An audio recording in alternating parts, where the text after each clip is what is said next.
Hi, I'm Jennifer Blosser. I'm the owner of Pear Tree, and I'm here with Caryn Duncan, who is the Artist of the Month for May, which is April showers bring May flowers. So all of her paintings are of flowers, but we'll get to those in a minute.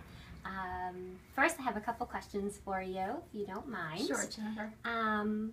One of the words I would use to describe your work is inspirational. What is your inspiration?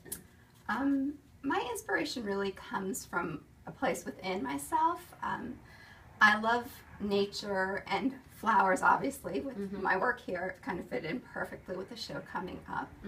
But it really is from a creative place that I would say would come from more of like a space with God. I'm not super religious, but I really do have a spiritual connection to what I do. I feel like it's part of what the work is about. It's about inspiration, exactly how you stated, that I look for the most beautiful things I see in the world and try to kind of portray my vision of that in hopes that other people will see that kind of beauty and want to feel better and feel good and happy. Therefore, that's why I use bright colors, inspirational words, and things that I love. I do think that people immediately see a piece and are drawn to it, and it immediately speaks to them, and they have to have it. I've seen that reaction. That's part of the fun of it, is that everybody has their own individual favorites, and when I get to hear who has what favorite, it's just so interesting. Even within my closest friends and family, when somebody comes up and says, "Oh, that's my favorite." Like recently, my daughter said a piece of it that I created way back when in my undergraduate program in the 1980s. She said, "This is my favorite piece," and it's been hanging in our home for years, and I had never known that. So it's really fun and inspirational for me too, to know that that's how it resonates with people. Yep, good. So you talk about that you've painted in your undergraduate. Have you always considered yourself an artist? And when did you realize your true potential? Well, I've always considered myself creative. The artist part, it's a little bit tricky. Labels in general, I've always tended to not want to label things, but we do. We label things. And I guess it was really in my 30s, I decided that, I've done so much of it that I am an artist, and it's part of who I am. So that kind of was the transitional period. And when people were like, "Oh, what do you do?" I do lots of different things, but definitely art is a major part of my life. So it's really who I am. That's great. And so you, in your undergrad or your grad, have you had any formal training, and did you go to school to study art? Well, I did go to school to study art. My undergraduate is in fine art, and I always liked drawing and painting and design too, really working with patterns and colors. I always kind of called it elaborate doodling when I was younger, but I've had the training, but what I've learned is it really takes personal dedication. You can have great teachers, but unless you're invested in it, that's really the development of your own personal style. It took me a long time because I have studied, fine art, and then I got a graduate degree in art education. What I was supposed to be doing with it, I used to think, what do people want? So then I'm like, well, I know how to do all these different things, but it wasn't really until I started to think about like, well, what's really important to me, that I really developed my style. And those things would be my faith, my family, friends, nature, and my own well-being, my really good sense of this is how I want to live, and be positive. So that's really So if have you ever had a job that did not involve painting?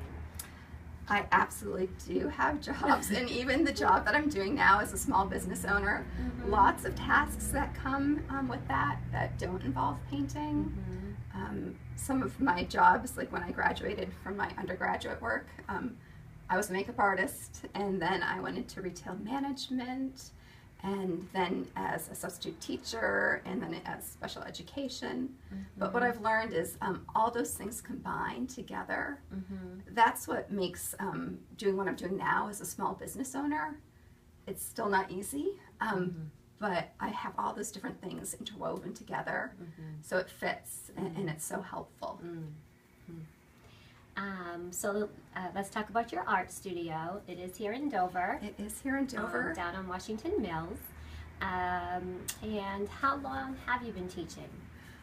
Well, I started teaching privately when my daughter was really young, I think about 3 years old, and now she's 18. So I've been doing it for quite some time.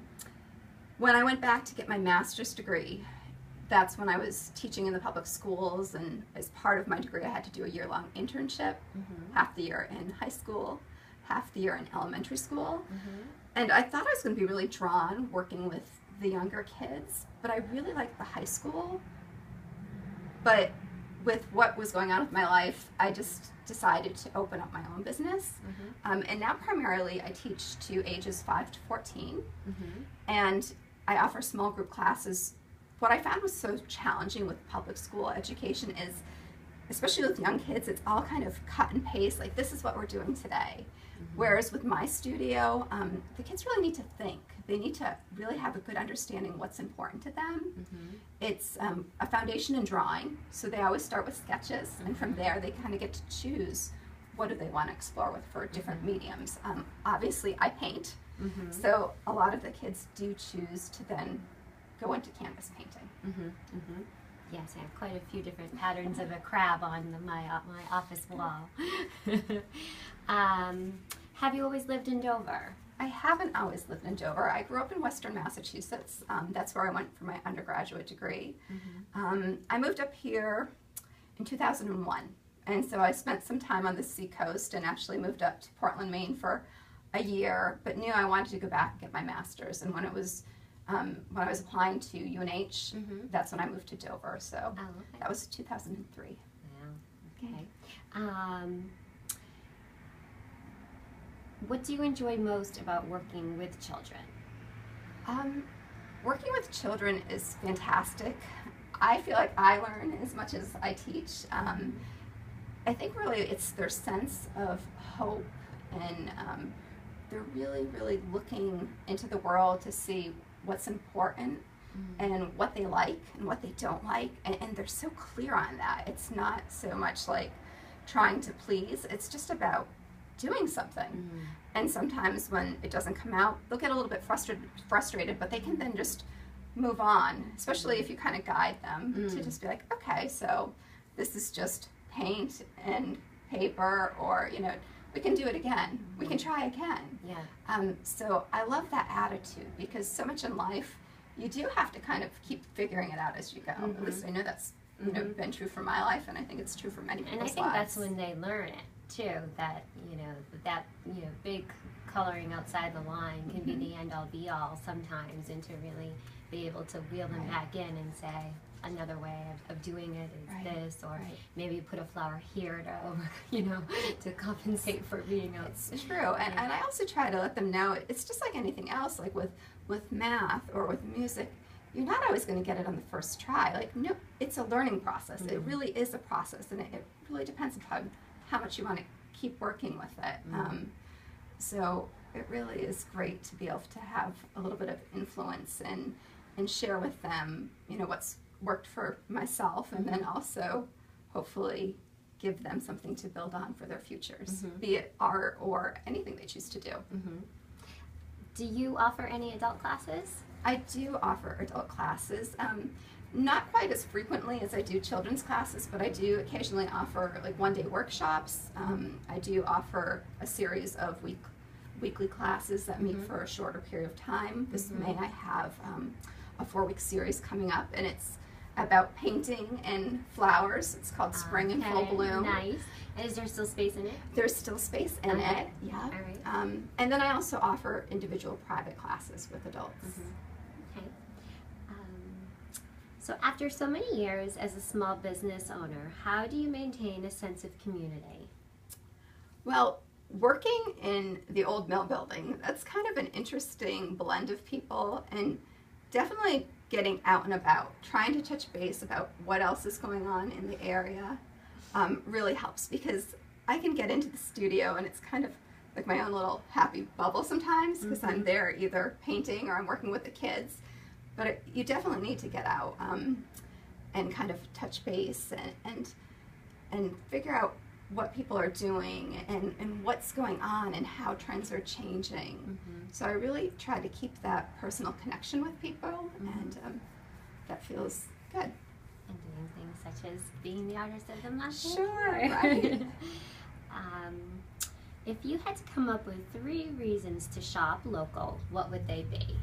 Well, it's always good to support what's right in our neighborhoods. I know for myself, as much as I like to travel, I want to live in an area that I feel has lots of good things to offer. And if we don't support those things, then they'll disappear.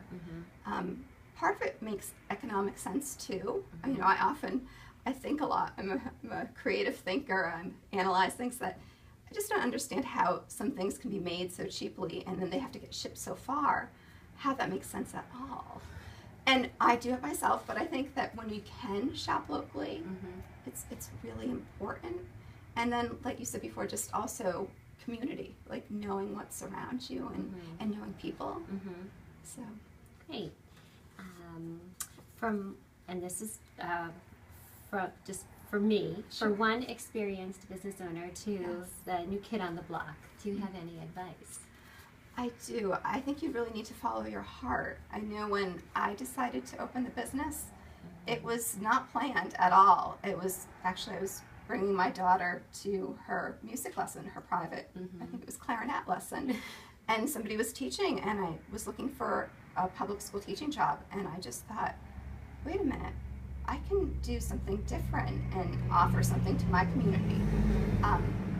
It's been a lot of work, and sometimes I think like, it would be nice to have benefits or knowing where the next paycheck is coming from, because it's not always so laid out.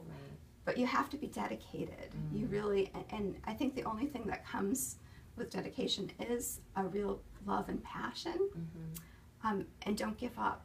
You know, just kind of keep building upon what you want or your vision that you have for your business. Great. And I do have one last question Sure. from my 8-year-old. Sure. She wants to know what your favorite color is. Oh, well, my favorite color, you can maybe guess, blue. Excellent. My favorite color is blue. Good, because I was about to tell you can't say all of them. No, I definitely have a preference with blue. Excellent. So if you want to just take a moment and we can go through the pieces you have for this month. Sure. All right, let's do that.